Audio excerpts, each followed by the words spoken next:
You're not going to believe what Kamala Harris just said. We can't believe it either because nobody knows what she just said.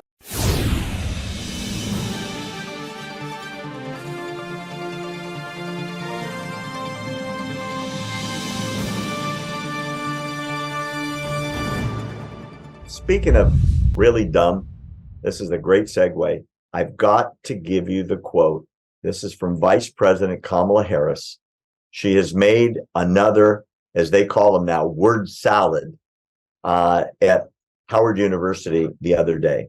Does it have to do with the Venn diagrams? No, at least that had some science behind it, which she really likes those, you remember. She likes the colors. This was her first speech after her 2024 reelection bid, where she's back on the ticket. And she went to, as she said, stand and fight against the national agenda to limit abortion rights, voting rights, and LGBT rights. In other words, that's why she went. Let me read you her quote. And I want you, as a scholar, to translate for the rest of us that we do speak English, but I'm not quite sure what she said. You ready? Here's the quote. So, I think it's very important, as you may have heard from so many incredible leaders, for us at every moment in time, and certainly this one, to see the moment in time in which we exist and are present, and to be able to contextualize it, to understand where we exist in the history and in the moment as it relates not only to the past, but to the future. Unquote. One sentence. Could you please put that into English? Okay. I feel like I'm taking a test that I never studied for. I mean, really? You know what, Barry? It's been rumored that she won't even talk to her staff. Her staff would try to give her information, and she's like, I don't want to hear it. And she goes out onto the stage, and she doesn't have a clue what she's talking about. She's just talking out of the side of her neck. She's constantly just rambling on about whatever.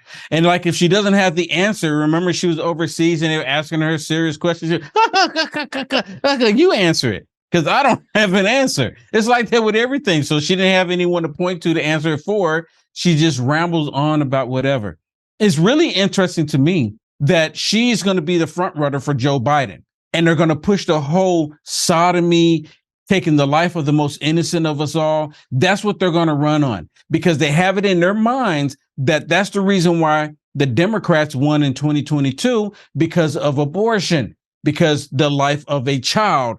And just here recently, if I can, there was a report where CNN was highly upset because 132,000 innocent babies survived last year. The left are angry about that. That they survived abortions. They survived death row, right? Democrat death row. Well, I'll tell you something. One of the funniest comments I read was she's obviously smoking weed before she gets on stage, because probably in her brain, this makes some kind of sense. But when it comes out of her mouth and other people hear it who have not smoked weed, it's indecipherable and unintelligible.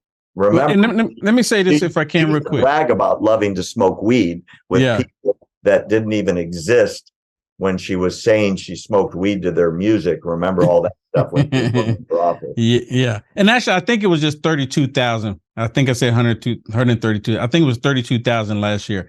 But you know what? I don't think, even if she's not smoking weed, she probably is. She might, and instead of her taking puberty blockers, she's probably taking brain blockers. If there's such a thing, she's on it. Absolutely guaranteed.